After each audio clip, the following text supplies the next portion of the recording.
Hi guys, welcome to my YouTube channel. I am doctor Rishabh and इस video में मैं बताने वाला हूँ how I cleared my FMG in my very first attempt. तो ये सब वीडियो उन लोगों के लिए बहुत इंपॉर्टेंट होने वाली है जो लोग आगे आने वाले एफएमजी यानी जून 2026 एफएमजी के लिए प्रिपेयर कर रहे हैं। और ये वीडियो काफ़ी ज़्यादा इन्फॉर्मेटिव होगी। तो मैं अपनी स्ट्रेटेजी शेयर करूँगा जो मैंने फॉलो किया और आई होप कि वो आपको समझ में आए। मेरे पास काफ़ी कम टाइम था एफएमजी के लिए प्रिपेयर करने के लिए। मेरे पास ज़्यादा टाइम नहीं था, 2 महीने के अप्रॉक्स टाइम था और थोड़ा ज़्यादा मान लो 2 महीने 15 दिन के अप्रॉक्स मान लो। तो जिसमें मैंने 2 महीने 15 दिन में तो आप पूरा सिलेबस 5 साल अगर आप चाहो कि आप पूरी मेन बुक्स के थ्रू जाओ तो आप कवर नहीं कर सकते हो। तो सेम चीज़ मैं भी वो चीज़ कवर नहीं कर पाता, लेकिन 2 महीना 15 दिन के अंदर मैंने प्रेप लैडर से रैपिड रिविजन लिया और उस रैपिड रिविजन को मैंने थरली रिवाइज किया। लेकिन क्योंकि टाइम कम था मेरे पास तो मैंने पूरा का पूरा जितने भी चैप्टर्स थे या जितने भी सब्जेक्ट्स उनको डे वाइज डिवाइड किया, like per week wise divide किया कि इस वीक में मेरा सपोज मैं मेडिसिन पढ़ रहा हूँ, सर्जरी पढ़ रहा हूँ, गायनी हाउस पढ़ रहा हूँ, तो मैंने मेडिसिन के लिए 5 दिन रख लिए, फिर सर्जरी पढ़ ली, फिर गायनी हाउस पढ़ लिया। तो ऐसे करके पहले मैंने उन चीज़ों को कंप्लीट किया जिनका वेटेज ज़्यादा था। पैथो और माइक्रो और फार्मा में मैंने ज़्यादा ध्यान दिया क्योंकि ये फाउंडेशन बनाते हैं मेडिसिन का और काफ़ी ज़्यादा हेल्पफुल होते हैं। लाइक अगर आप इनको पढ़ लो अच्छे से तो बहुत सारे क्वेश्चन होते हैं जो आपके सर्जरी के भी, मेडिसिन के भी और गायनी हाउस के सॉल्व हो जाते हैं इनकी नॉलेज से भी। तो ये काफ़ी इंपॉर्टेंट सब्जेक्ट्स हैं, इनको तो कभी छोड़ के नहीं जाना चाहिए एग्जाम में। तो स्ट्रैटेजी मेरी ऐसी रही कि 2 महीने 15 दिन के अप्रॉक्स मेरे पास टाइम था। तो सबसे पहले मैंने अपने जितने भी सब्जेक्ट्स हैं मैंने ईयर वाइज ही पढ़ा था। मैंने एनाटॉमी, फिजियो, बायोकेम पहले ख़त्म किया फर्स्ट ब्लॉक को करके, फिर मैंने पैथो, माइक्रो किया। फार्मा मैंने छोड़ के रखा था जो कि लास्ट तक मेरा छूटा रह गया था, जो कि नहीं करना चाहिए, हमको फार्मा भी पढ़ना चाहिए। बट मेरा क्या था कि टाइम कम था तो पैथो पढ़ा मैंने, फिर मैंने माइक्रो पढ़ा, फिर मैंने थोड़ा सा फॉरेंसिक मेडिसिन पढ़ा। पीएसएम ऐसे पढ़ा मैंने, लाइक पीएसएम मेरे लिए एक चीज़ होती थी, बहुत ओवरवेलमिंग हो जाता था अगर मैं पूरा पीएसएम एक बार में खत्म कर लूँ तो। मतलब ऐसा होगा कि 4-5 दिन लगा के पीएसएम पढ़ लिया मैंने, बट फिर क्या होगा कि मैं उसको भूल जाऊंगा अगर मैं उसको अपने रूटीन वाइज नहीं पढ़ूँ तो जैसे मैंने बताया पीएसएम, तो पीएसएम मेरे लिए काफ़ी ओवरवेलमिंग हो गया था। अगर मैं देखूं कि मैं पूरा का पूरा पीएसएम एक बार में करूं तो, क्योंकि अगर मैं 4-5-6 दिन या 10 दिन मिला के पीएसएम पूरा कंप्लीट करूं तो पीएसएम में चैप्टर्स बहुत ज़्यादा होते हैं और पीएसएम एक ऐसा सब्जेक्ट होता है जो हम बार बार भूलते हैं। तो मैंने ये स्ट्रेटेजी बनाई थी कि जब मैं अपना फर्स्ट ईयर और सेकंड प्रॉफ खत्म कर चुका था और कुछ छोटे सब्जेक्ट भी खत्म किए थे मैंने, फाइनल ईयर के नहीं, उससे पहले वाले, लाइक मैंने फॉरेंसिक खत्म किया था, पैथो कंप्लीट किया था, माइक्रो कंप्लीट किया था, एनाटॉमी, फिजियो, बायोकेम और मैंने फार्मा छोड़ के रखा था।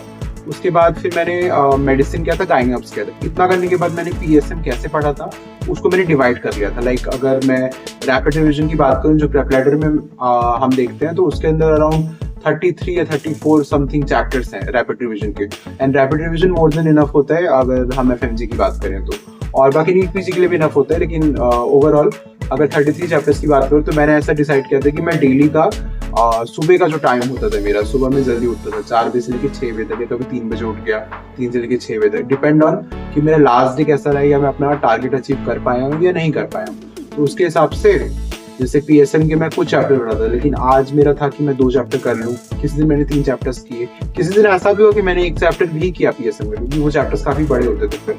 तो मैंने उस हिसाब से भी पीएसएम को पूरा मंथ डिवाइड कर दिया। लाइक अगर मैंने सपोज मैंने 1 दिसंबर से शुरू किया था अपना ये पढ़ना, तो 1 दिसंबर से मैंने पूरा का पूरा 30 डेज मैंने पूरा पीएसएम पढ़ा था। तो पीएसएम मैंने ऐसे डिवाइड करके पढ़ लिया तो पीएसएम का लोड मेरे ऊपर आया नहीं। फिर सर्जरी मैंने साथ साथ पढ़ी थी और गायनी हाउस और मेडिसिन मैंने कंप्लीट कर लिया था नवंबर के अंदर ही सारा पीएसएम करके।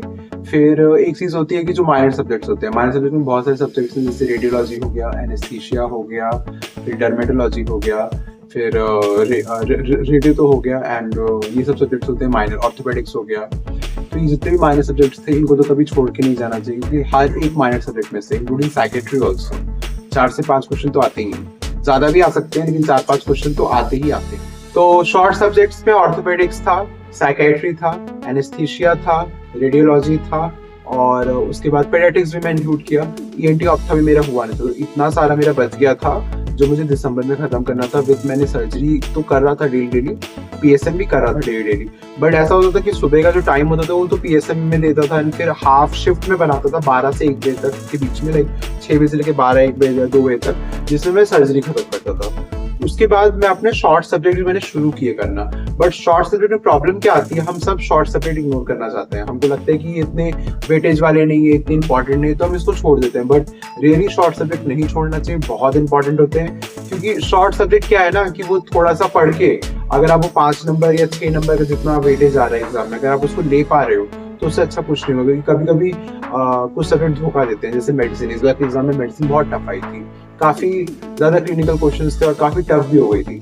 बट वहीं पे मैं बात करूँ रेडियोलॉजी की, तो मैंने पर्सनली रेडियोलॉजी बहुत अच्छे से पढ़ा था, तो रेडियोलॉजी ने मुझे काफी हेल्प किया और इस बार के एग्जाम में रेडियोलॉजी क्वेश्चंस भी बहुत ज्यादा आए थे। जितने भी सीटी थे, एमआरआई थे, एक्सरे थे, सब चीजें मैंने अच्छे से पढ़ी थी, टाइम देके पढ़ा था। तो वैसे ही मैंने अपने सारे के सारे माइनर सब्जेक्ट भी दिसंबर के अंदर मैंने सोचा कि मैं कंप्लीट कर लूंगा। मैंने स्ट्रेटेजी भी बनाई और मैंने कंप्लीट भी किया, लेकिन मैं पूरा खत्म नहीं कर पाया। तो दिसंबर ऐसा हुआ था कि मैंने नवंबर में किया, फिर मैंने दिसंबर में किया। तो दिसंबर में करने के बाद फिर मेरे पास जनवरी आता है। 17 तारीख को तो हम सबका एग्जाम है। अब पूरा का पूरा खत्म करना तो जरूरी है एग्जाम देने से पहले, वरना एग्जाम देने कैसे जाऊंगा। तो वो थोड़ा सा मेरा टाइम स्ट्रेच हुआ 1 हफ्ते का और जनवरी के अंदर। अब मेरा 6 तारीख तक, 5 या 6 तारीख के करीब करीब मेरा लगभग सारा हो गया था खत्म। बट मेरा अगेन फार्मा जो छूट गया वो छूट गया, वो यहाँ तक बच गया मेरे पास। तो मैं फिर उसको लेके थोड़ा टेंशन में था कि फार्मा कैसे खत्म करूँ। बट अगेन मेरे पास कुछ दिन बचे हुए थे, तो फार्मा के लिए फिर मैं पूरा रैपिड रिवीजन तो कर नहीं पाया था। तो फिर फार्मा के लिए मैंने प्रेपेरेटर से एलएलआर देखा था और एलएलआर देख के मैंने अपना पूरा फार्मा जो है वो खत्म किया। चलो फार्मा तो खत्म हो गया, लेकिन अब ये आप इस चीज पे आते हैं कि हम रिवीजन कैसे करें 10 दिन के अंदर। तो इसके लिए मैं एक सेपरेट वीडियो बनाऊंगा कि रिवीजन स्ट्रेटेजी क्या रखें अपना लास्ट 10 डेज के अंदर या लास्ट 12 डेज के अंदर, 2 वीक्स के अंदर, जिससे हम पूरा सिलेबस एफिशिएंटली रिवाइज कर सकें। क्योंकि मेरे पास टाइम नहीं था और हम में से बहुत सारे स्टूडेंट्स के पास टाइम नहीं होता इतना कि हम इन डेप्थ जाके टॉपिक्स को वापस से रिवाइज करें।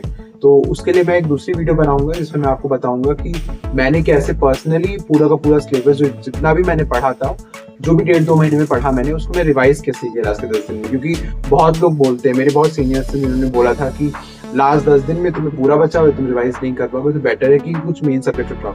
बट मेरा था कि नहीं, मैं बिना रिवाइज के कुछ नहीं जाऊंगा। एक बार मैंने पढ़ा है, अगर मैं इसको रिवाइज नहीं करूंगा तो मैं शायद इसको रिकॉल ना कर पाए एग्जाम में। और ये मेरे नहीं, सबके संग होता है। मैं तो खाली 2 बार ही पढ़ के जा पाए थे, लेकिन बहुत सारे लोग होते हैं वो 3 बार भी पढ़ते हैं, 4 बार भी पढ़ते हैं। बट मेरी स्ट्रेटेजी मेरे लिए वर्क करी थी।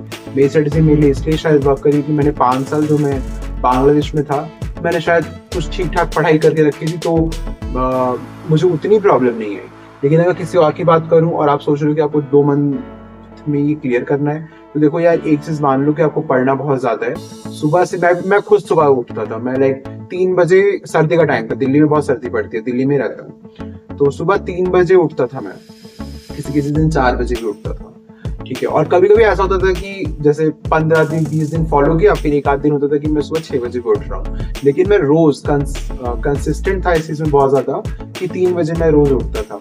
और 3 बजे मैं उठता था रोज, 3 बजे से मैं पढ़ाई शुरू करता था। 3 बजे से पढ़ते पढ़ते मैं पूरा 9 बजे तक पढ़ता था।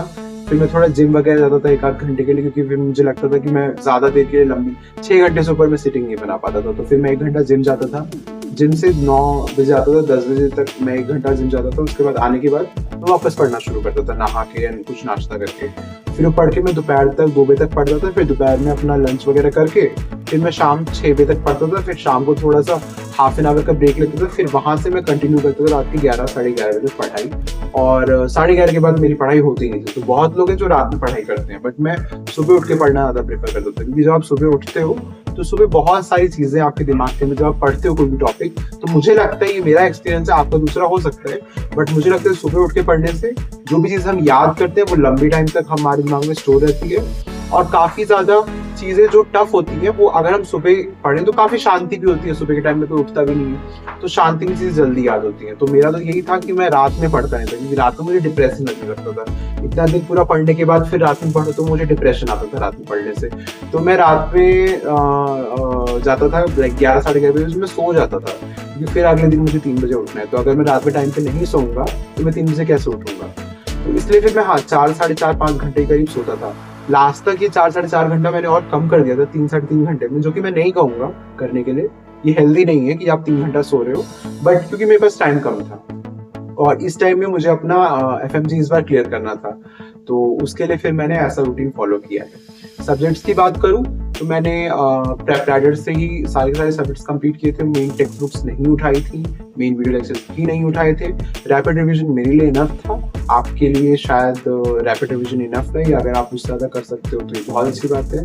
बट मैंने जितने भी subjects like anatomy, physio, biochem, patho, micro pharma, सारे सब्जेक्ट्स कवर किए थे। जो लोग कहते हैं ना कि सब्जेक्ट छोड़ के जाओ एग्जाम में, या ये इंपॉर्टेंट नहीं है ये छोड़ दो, या कुछ भी छोड़ दो, कभी मत सुनो उन लोग की बात। मेरे बहुत सारे सीनियर्स थे, लोग कहते थे मेडिसिन तो तुम्हें वैसे भी नहीं आएगी एग्जाम में, चाहे तुम कितना भी पढ़ लो, छोड़ के जाओ, क्योंकि वो तुम्हें आएगी नहीं, तो उसमें टाइम क्यों वेस्ट करना है, बड़ा भी है, मत पढ़ो।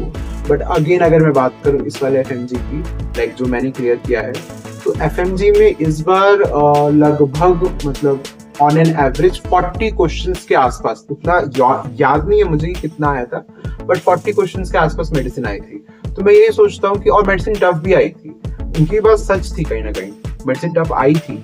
बट अगर मैं उतना भी पढ़ के नहीं जाता तो मैं वो पूरा 40 मिला अभी एकदम ही जीरो होता। अभी कुछ ना कुछ तो मैंने किया है उस 40 में से, इतना मुझे पता है, क्योंकि तभी मैं क्लियर कर पाया एग्जाम ना।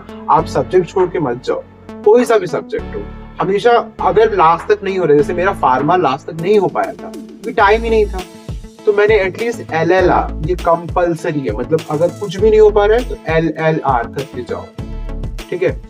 जो भी आप ऐप से पढ़ते हो LLR करके जाओ, वो बहुत इंपॉर्टेंट होता है। उसमें जो टॉपिक्स वो लोग पढ़ाते हैं वो डायरेक्टली एग्जाम्स में आते हैं, एंड उनका प्रिडिक्शन होता है टॉपिक्स से, क्योंकि वो काफी ज्यादा एनालाइज करके बना होता है LLR, तो वो जरूर पढ़ के जाओ। तो मैंने फार्मा केस में LLR ही पढ़ा था, एंड काफी ज्यादा क्वेश्चन मेरे स्ट्राइक भी हुए थे फार्मा में। उसमें मैं ये नहीं कहूंगा कि LLR पढ़ के आपको, अगर आपने कोई सब्जेक्ट नहीं पढ़ा है, सपोज मैंने फार्मा नहीं पढ़ा था, तो मैं ये नहीं कहूंगा कि फार्मा अगर आपने नहीं पढ़ा है LLR से तो आपका 100% स्ट्राइक रेट हो जाएगा, मतलब रैपिड रिवीजन से नहीं पढ़ा तो 100% स्ट्राइक रेट हो जाएगा LLR पढ़ के। लेकिन एटलीस्ट कुछ छोड़ के नहीं जाओगे। तो अगर मान लो 10 क्वेश्चन आए फार्मा के, तो अगर मैंने रैपिड रिवीजन नहीं पढ़ा तो जाहिर सी बात है मैं पूरा नहीं कर पाऊंगा। LLR में उतना भी नहीं है कि आप पूरा कर लोगे यार, फिर ये डिपेंड भी करता है किस्मत पे। अगर आपका तुक्का अच्छा मार दिया आपने तो हो सकता है सही हो जाए, लेकिन मैं अगर बात बताऊं कि जितना आप कॉन्फिडेंटली बोल पाओगे, तो हाँ 10 में से 7 क्वेश्चन, 6 क्वेश्चन, 8 क्वेश्चन तक भी जा सकते हो जिसने LLR अच्छे से किया हो। तो अगर LLR कर लिया तो इतना तो फिक्स है, मतलब आप मानो ना कि एक सब्जेक्ट में 60% से ऊपर आप स्कोर कर दोगे, जितना FMG का रिक्वायरमेंट है। 50% ही रिक्वायरमेंट है, बट आप 60% से ऊपर स्कोर कर दोगे। तो कभी भी किसी का कोई सब्जेक्ट अगर ना कंप्लीट हो रहा हो, लाइक सपोज किसी का होता है कि कुछ छूट गया, तो लोग उनको यूजुअली छोड़ के चले जाते हैं कि हम पढ़ेंगे ही नहीं इसको, या 19 सब्जेक्ट्स हैं पूरा नहीं कवर करते हैं, एक दो सब्जेक्ट छोड़ देते हैं। बट मैंने अपने पर्सनली, टाइम भी बहुत कम था, बट मैंने अपने केस में कोई भी सब्जेक्ट छोड़ा नहीं, तो मैं पूरा का पूरा सब्जेक्ट ही सारा कंप्लीट करके गया था। और यही थी मेरी ओवरऑल FMG जर्नी। बहुत छोटे में मैंने आपको अपनी पूरी स्ट्रेटेजी बताई, और इसके आगे भी मैं अपनी वीडियो अपलोड करूंगा कि मैंने उन सब्जेक्ट्स को पर्टिकुलरली कैसे डिवाइस डिवाइड करके पढ़ा है, क्योंकि मैंने बहुत कम दिनों में पढ़ा है, तो मैं आगे आने वाली वीडियोस में शेयर करूंगा। और मैं चाहता हूं कि आप मेरे चैनल को लाइक करो, सब्सक्राइब करो, कमेंट करो, और अगर आपको कोई भी इन्फॉर्मेशन चाहिए FMG से रिलेटेड, MBBS अब्रॉड से रिलेटेड, तो आप मेरे कमेंट चैनल पे उसको पूछो। और थैंक यू।